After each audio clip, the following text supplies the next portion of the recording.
I'm in the hot seat. You are. I've really been practicing this being deliberate. It's sort of amazing.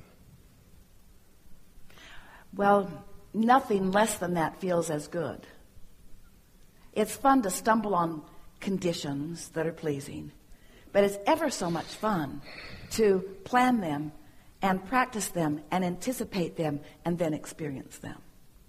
Isn't it? Isn't it? Isn't it? Isn't it? It's incredible. Yeah. So I said earlier, because I was the greeter, I'm going to be the first one. I didn't say it to anybody but me. And us.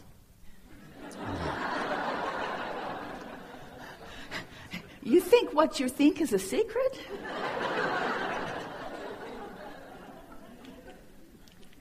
So, I've been listening for a long time, been doing this thing for a long time, and I realized that I wasn't listening and I wasn't doing. So a year ago, I said, I have one goal, to be happy. Yeah.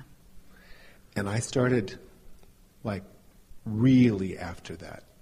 Well, that puts everything in perspective, because when your intention and attention is upon the way you feel, now your attention is upon your vibrational climate, your point of attraction. It's upon where you stand, which is everything. Because the way you feel is the indicator of what you're doing vibrationally. And what you're doing vibrationally is everything about who you're rendezvousing with, the timing of it, how things are unfolding, your ability to realize it, your ability to translate it, your ability to be at the right place at the right time. Everything is contingent upon your point of attraction, which is evidenced by the way you feel. So a goal to be happy, that's the goal. That's the in the back door, inside work of living happily ever after. And when you think about it, isn't everything you want, whether it's an experience or a material object or a relationship, isn't everything that you want because you think you would feel better in the having of it?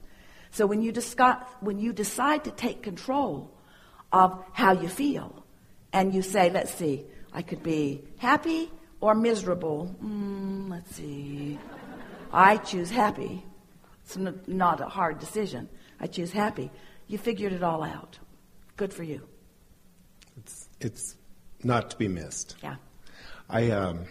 So after I decided that, I was kind of messing with it, and I was like, okay, I won't foster a bad thought for more than 3 minutes, and then I got down to 2, and then I was like, wait a minute, she said 17 seconds, and I'm at 17 seconds now. I won't even 2 seconds. Someone asked the question the other day, how do I get rid of doubt? And we said, before you get it. Which is not the answer you want to hear. We know it's just irritating. But when you understand about momentum and law of attraction is the reason for momentum. So once you get going on a thought that doesn't feel good, momentum ensues, doesn't it? And pretty soon you're remembering things from the past, and you're rendezvousing with others that have the same issues and complaints, and then you start creating new experiences that are evidence of the way you've been feeling. And so momentum gets going, and if you're not sensitive to how you're feeling early on, so you don't stop the momentum when it's easy in the early stages, as you are describing, but you let it get going, then there's really often not much you can do about it until something breaks the momentum, like going to sleep or meditating. Sometimes someone with a very strong energy can come into your experience and they can dominate it, and if you focus upon them long enough, your energy will shift. But it's like you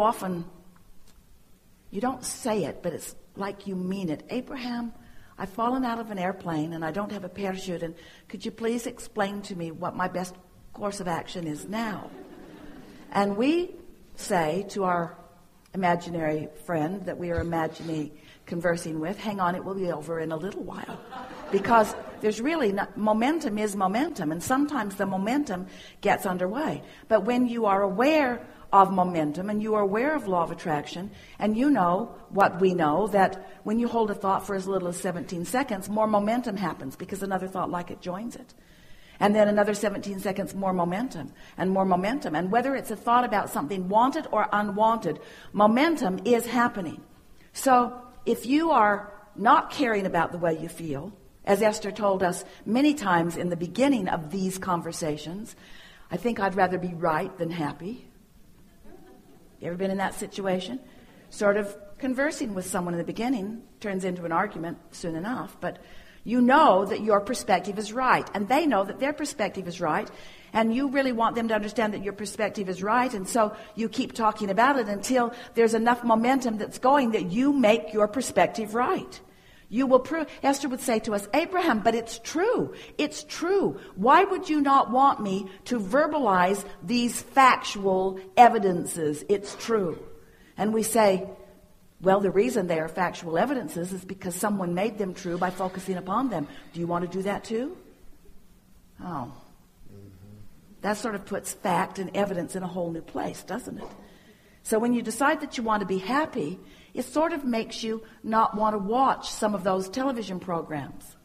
When you decide that you want to feel good, it sort of makes you want to put some separation between you and some facts. Some facts that are certain to activate some vibrations within you that are going to prevent you from being one who easily receives what you've put into your vortex of well-being, you see. We're appreciating you bringing up the 17 seconds because we like talking about momentum, because this is a conversation about law of attraction, because you have a point of attraction that law of attraction is responding to. That's all that we're talking about all day, every day. So when you get it, that you have a point of attraction and that you're emanating some signal based upon what's active in your thought process at the time, and that equals your point of attraction, and that more thoughts like it are on the way to it.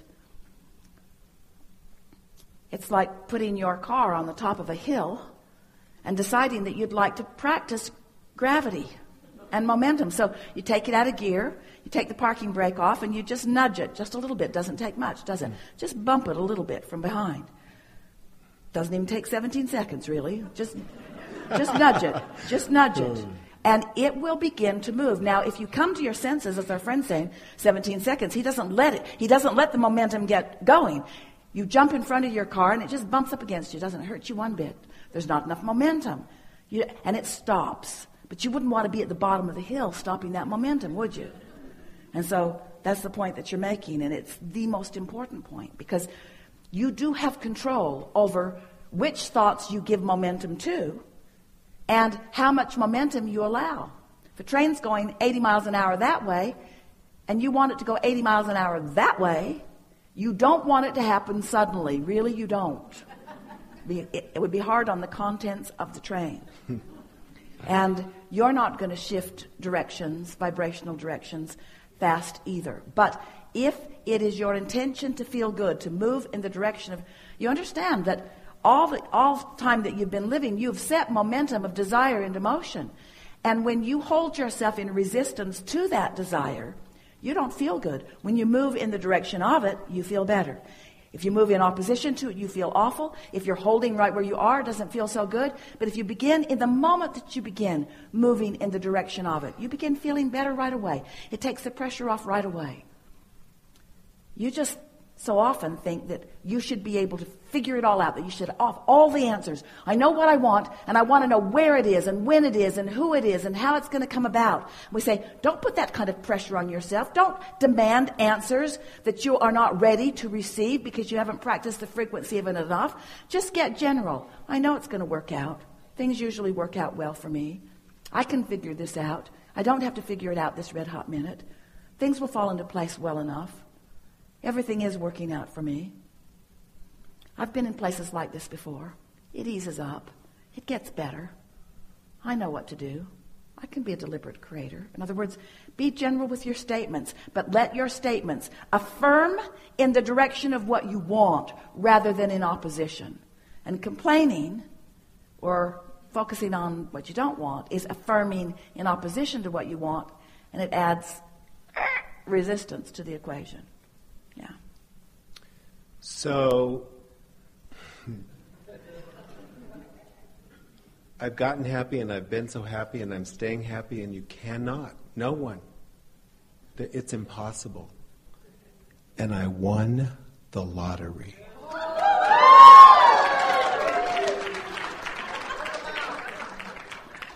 Manifestation is fun, isn't it? You won the lottery when you got in this chair. You win the lottery every time you align with Source. You win the lottery when you line up with infinite intelligence. You win the lottery when you find clarity instead of confusion.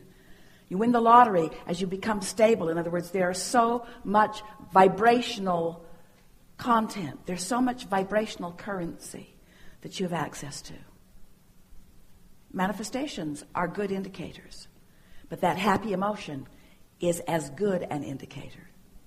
And when you're willing to say that, you see, because there's a big tripping point with so many people who also want to win the lottery. And if you've got in other words, that's that thing that we were talking about the expanse between the debt and the money that you'd like to have in the bank. If you can win the vibrational lottery, the emotional lottery, which you can do with ease right now, and you win it again, and you win it again, and you win it again, because it's under your control.